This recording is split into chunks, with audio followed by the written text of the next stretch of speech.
he starts out with, "A boy is born in Harttown, Mississippi." So saying the time and stating the time can be as simple as a single word.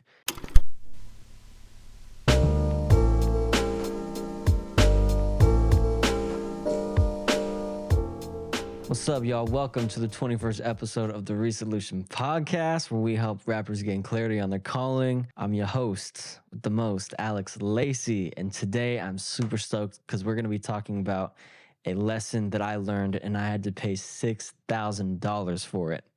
Now, let me back up. I am a advertising major at the University of Oregon, and which is in the School of Journalism. And that's really cool, I think, how the University of Oregon did that, because when you're advertising, you are telling stories. And when you're a journalist major or in the School of Journalism, you're also just telling stories. It's just in a different format, like a news story. And I had a class, I think it was junior year. Yeah, so it was last year, fall last year. It's called Gateway to Media. And it is like one of the toughest classes that I had to take. It was just very rigorous in terms of workload. I think it was 8 credits. Yeah. And so I was paying, I think it was so expensive, but it ended up being like $6,000 to take that class. But I took it, so you don't have to. And this is what I learned. So this podcast is going to be kind of split into 3 parts, or I guess 4 parts. So right now we're doing the intro. Then we're going to do the framework. Then I'm going to do some examples that I came up with. And finally, we're going to end with an exercise on how you can use this basically template to write songs and help you get a better sense of what story you're trying to tell. Okay, so the framework is ABS. And the acronym for that is and, but, so. And establishes the setting, then the start of the journey, and also kind of the subject. But describes the problem and is really, really, really good at creating tension.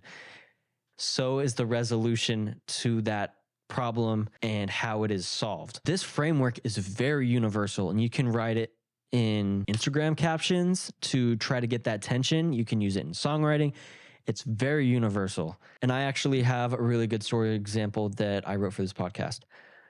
One time I was walking to the grocery store and saw this homeless guy who was passed out drunk. But when I walked by, he woke up and started cussing me out. So I had to book it to the store and find another way home. I mean, that's a 3-sentence story just right there. I mean, setting, subject, action, problem, solution. That's all there. But you can also extend that and just use it again, just use the same framework, and but so. So you could say, so I had to book it to the store and find another way home.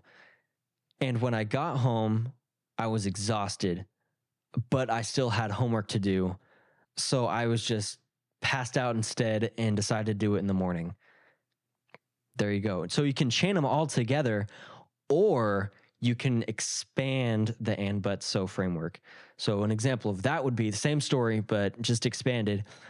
I remember it was 10:30 p.m. in early January, and I was walking to Safeway to get some cookies for my roommate's birthday party. As I was walking, I saw this homeless guy next to some broken glass about 20 feet from the road. It was a pretty cold night, so I considered getting him some food or at least something warm. But when I walked by, he woke up and started screaming at me, so I booked it into Safeway. When I came out of the store, I saw he was still there, so I had to find another way home. See, you can add, if you just start with this framework and just have the basic idea, then you can expand upon it, give visual cues, and just make it a lot more interesting.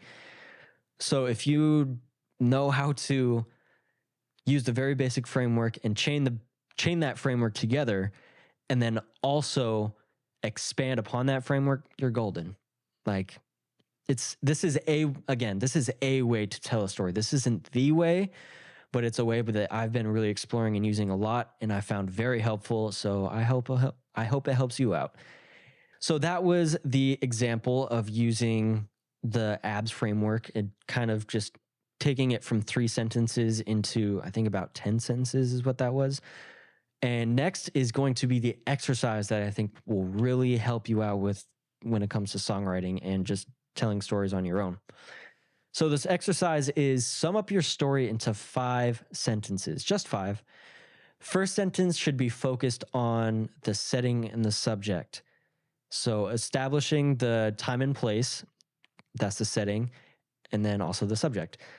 And I started to see this pattern a lot in Children's Story by Slick Rick, and then Stevie Wonder's Living for the City. I will leave a link up here, just a little card, and you can listen to it. If you want, just like pause the podcast, or if you're listening to it on Apple Music or Spotify, I'll leave a link in the description. Okay, here we go. In Slick Rick's Children's Story, he says, once upon a time not long ago where people wore pajamas and lived life slow, where laws was stern and justice stood and people who were behaving like they ought too good, there was a little boy who was misled. So he's setting up the time, place, and subject. Once upon a time not long ago where people wore pajamas and lived life slow, where laws was stern and justice stood. So it was some place where there was some sort of order and peace, we're all assuming. There was a little boy, and that's the subject of the whole story, that little boy. And then he goes on, if you listen to that story, if you know that song, you know the story. In Stevie Wonder's Living for the City, he starts out with, a boy is born in Harttown, Mississippi. So saying the time and stating the time can be as simple as a single word. He simply says is. A boy is born in Harttown, Mississippi. So we don't know necessarily when it is. We don't know if it was a couple of weeks ago. We don't know if it was 1820s. We don't know. It's just a boy is born. So we're just transported to the time of when that story is taking place. It's not necessarily us looking back on a story. It's just he's taking us there. So a boy is born in Harttown, Mississippi, and that boy is the subject of the story.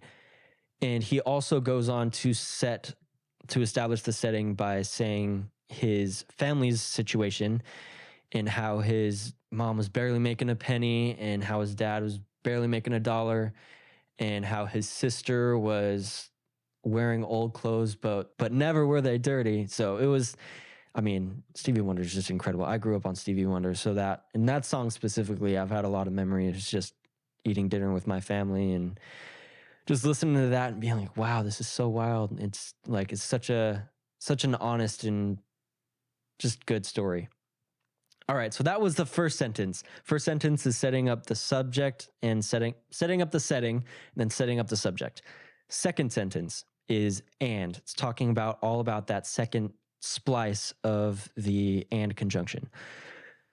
That's when you want to start the journey. So now that I'm kind of looking at this, I'm realizing that you can put the subject before or after the and. It doesn't really matter where, because to me, it makes more sense to say, once upon a time in this city that was pretty orderly, was pretty peaceful, there was a kid who was really liking to get into trouble. And then he got another kid to actually start help robbing him. So that's where the and is. And I think, because what I was saying in the beginning was you could put the subject before or after, and it's not as important as I thought it was. So that's the and for Slick Rick's Children's Story. There was a little boy who was misled by another little boy, and this is what he said. That's where the and is happening. That's where the subject is stated and the start of the journey has also started. And in Stevie Wonder's Living for the City, he talks about, no, he actually doesn't talk about, he has the audio of this kid arriving in New York City he's grown up, and he's like, wow, New York City, just how I pictured it. And he was arriving in New York City to find a job because in the South, finding a job was like a haystack needle because they don't use colored people. So that's the and. So you could, using the and but so framework for Living for the City, this kid is born in Mississippi and he moves to New York to find a job. There you go. He moves to New York to find a better life, prosper, this, that, and the third. Moving on to the third sentence. So the second sentence was the start of the journey. The third sentence was stating the conflict. In Living for the City by Stevie Wonder, I'm going to start with this one first because Slick Rick does something very interesting with his butt section. In Stevie Wonder's Living for the City, the butt is illustrated in the audio, in the same audio, which now I'm thinking about it, a lot of the singing that he was doing was stating this kid's situation and where he was coming from. And then the audio and kind of the back end of the story, or in the back end of the song, is really telling the story. That's the meat and potatoes of what's really going on. So in Living for the City, a boy is born in Hartselle, Mississippi, and he moves to New York to find a job. But then he was offered $5 to walk across the street with some drugs by a shady voice. And we hear that in the audio, and that's where the butt is like, there's some tension rising right here. Like there's some conflict that's gonna result because of this. And for Slick Rick's children's story, he does something insane. It's something that filmmakers are really, really good at, and that is called developing the problem. And I read that in an article of like, if you really want to get good at storytelling, learn how to develop problems. And I started looking at Slick Rick's children's story from that point of view, and I realized that he added a ton of problems to this little kid's story as he was going around, like robbing people, like holding people hostage. To give your story more tension, put more emphasis on the but by adding an and then. So, but he did this, and then he did this, and then he did this, and then he did this, which if you listen to the story or if you listen to the song, you hear about all these things that this kid is doing. And it's like, when is he going to stop? And that's what Slick Rick was doing. He was just developing a problem of how this kid was just spiraling out of control. And when you do this, when you develop a problem, the release becomes so much more satisfying. I mean, if you look at any like Disney movie or any, just any really classic movie, they all know how to really develop a problem. I'm thinking of Toy Story 3 right now because last time I watched it, I also saw some of the post credits, or no, not post credits, but it was like how it was made kind of thing. And it was talking about the storyline that they had and how they wanted to like have some things tie back to the beginning to make it interesting and have it more of a satisfying feel. And they were talking about how they just kept adding on to all these problems. And then they had this climax and then the resolution. It was just like, it's just a deep breath. So if you really want to get good at telling stories, look at what filmmakers are doing as well, because they're master filmmakers. I mean, master storytellers, because they just know. So maybe finding production elements and to kind of mimic things, like having some at the beginning and some at the end. And I have a podcast talking about how to begin and end a song as well. I'll leave a card up there for that. So that is the third sentence, is the but, is showing the conflict, showing the tension, and the more you know how to develop that tension, the more satisfying the release is going to be. The fourth sentence is so, and that is the release. In Slick Rick's, it is the police shot the kid and I can still hear him scream. That is the resolution of all of these things that have accumulated throughout that kid's life.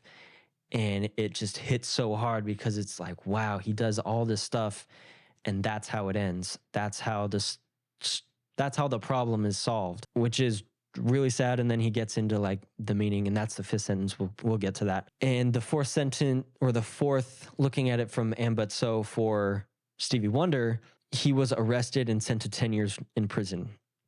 So a boy is born in Hartselle, Mississippi, and he moves to New York, but he is offered to walk across the street with some illegal substance, I'm assuming drugs, by a really shady voice. And then the cop saw this, so he was arrested and sent to 10 years in prison, which is a really sad story.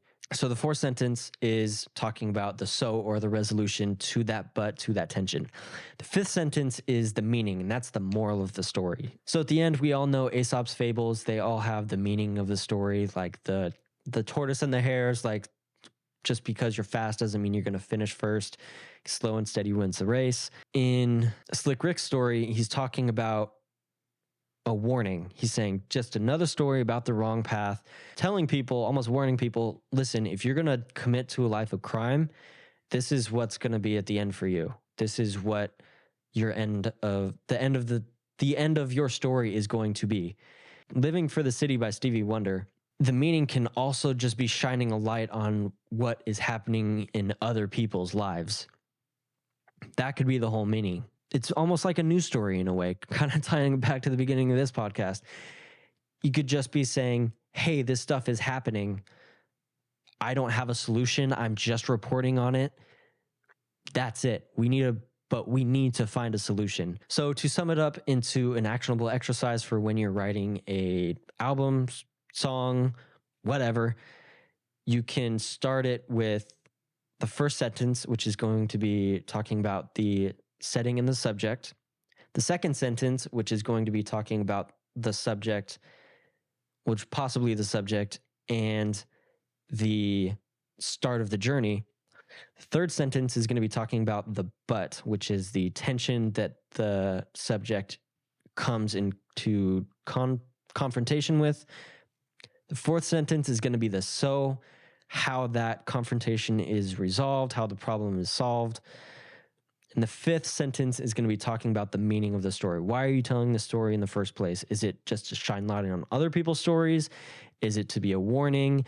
Is there a lesson to it? Why are you telling the story? So yeah, that's all I have for this week. Thank you so much for watching, and I will see you next week on talking about how awesome Andre 3000 is, because that dude is insane lyrically. So I'll see you next week. Peace.